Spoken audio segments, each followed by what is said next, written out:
during the discussions, you share your experience during the development of the Norwegian Knowledge Bank and the whole process, and you were in a very different place from where you are at with Soteria. But you did something that it was very difficult, which was convincing for the very first time the insurance sector, or helping them understand more than convincing, how sharing the data would be beneficial for them. And we just wanted to know if you can come back to the reasons you gave, the strategies you used, and how you helped them understand that it would be beneficial in the long term. Yeah, okay. First I will tell you who I am, because I worked for the insurance industry for about 30 years, first in the industry, in a company, and then I moved over to the association, which represents all the insurance company. So I sort of had the power to, if I managed to get things through the board of all the insurance company, that would mean everybody was in, right? So we started in 2009 to look at, something called climate risk, climate change. How do we work with this? And the board was pretty clear that they wanted to say, they told me, okay, we'll give you a mandate, but help us understand what is at risk, what is this, and what's the risk for us, and how can we as an insurance contribute.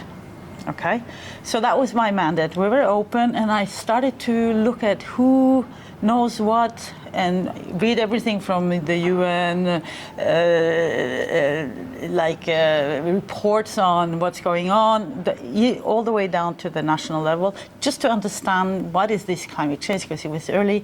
We made a group, an insurance group, Nordic insurance group, to help each other to understand that we the Danish were a little bit ahead. So eventually, the dialogue came with the group. I said I need to understand from each of the national agencies, both the civil protection, the environment and climate, the meteorological institute. So I thought, why not bring them together around the table, and they can get to know each other and talk to each other and present what are their role and responsibility, and how does this climate risk or climate change hit them.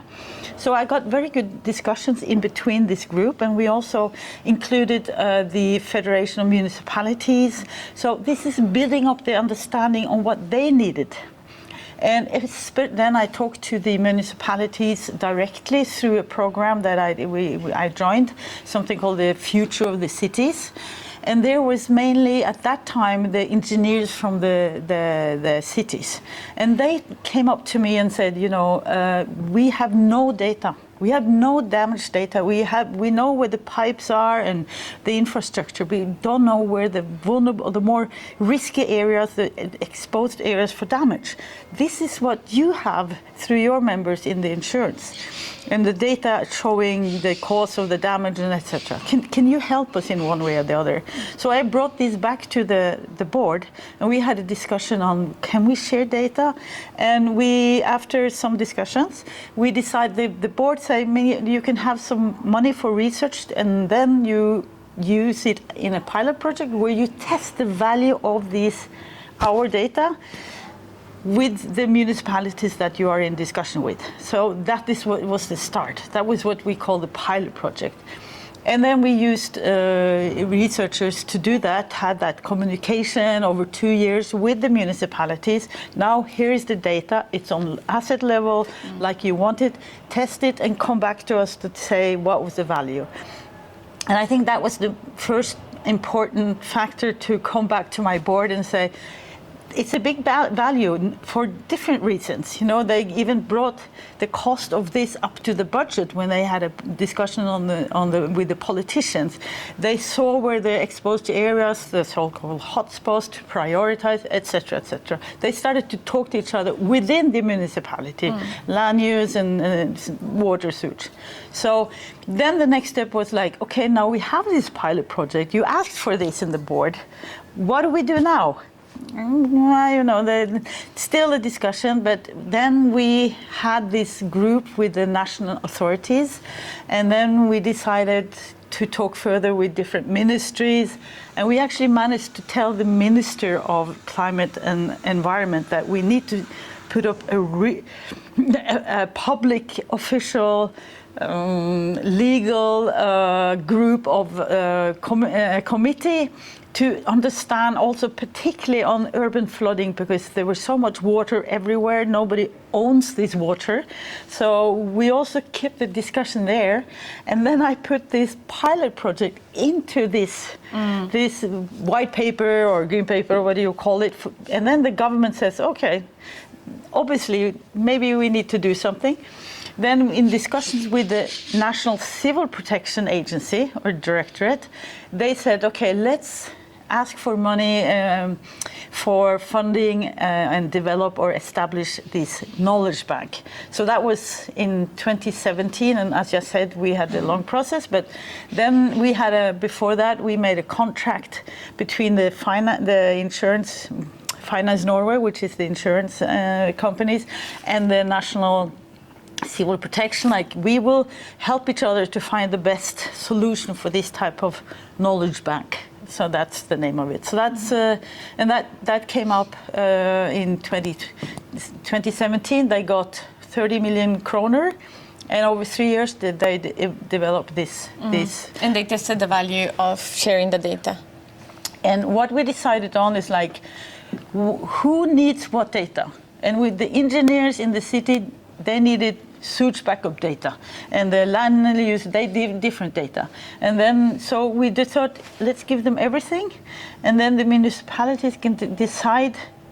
They get, some of the municipalities wanted the raw data, not just as they were, because they have their own models, whereas smaller municipality doesn't have the tools and the expertise to implement this. So they need help from somebody.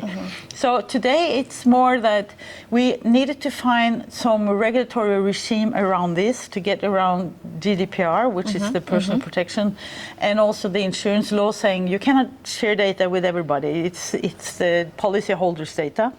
So we involved the Ministry of Interior and Justice to find new regulation to get around GDPR and the insurance law, which we did. So they did pass a new legislation to be able to get around that for public interest. So in 2020, we had a new provision under the Act of Civil Protection, saying the civil protection have the right to ask all of the insurance company to give them this data, and we had defined which data, and we also defined in the law who will have the data on asset level, and because they were the institutional, like municipalities, Directorate of Flood and Landslide, and the regional governor, their role and responsibility is very connected to use this data for decision making. This was for Oslo municipality, right? No, this was, it was 10 municipalities, that did the pilot project.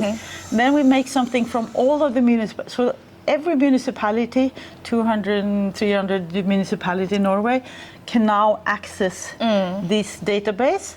It's still a little bit of a problem because they saw that there were also critical information, so they need to have better protection system, technology protection system for this knowledge bank. So that's something they but the data is flowing, but it's flowing from all of the insurance companies. Do you think the insurance sector, both the insurance sector and the municipality, they've realized the value of sharing this data, like economically?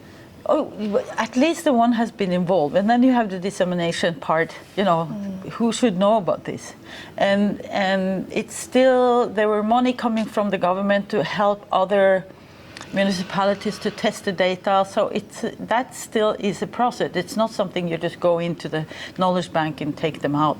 But that's again is the fact that each municipality is different. So the big cities has the tool, has the models, and combine it with geoinformatic systems, and so they have to find their own way to use the data, and or they can get help from engineering consultant, etc. Okay, thank you very much. You're welcome.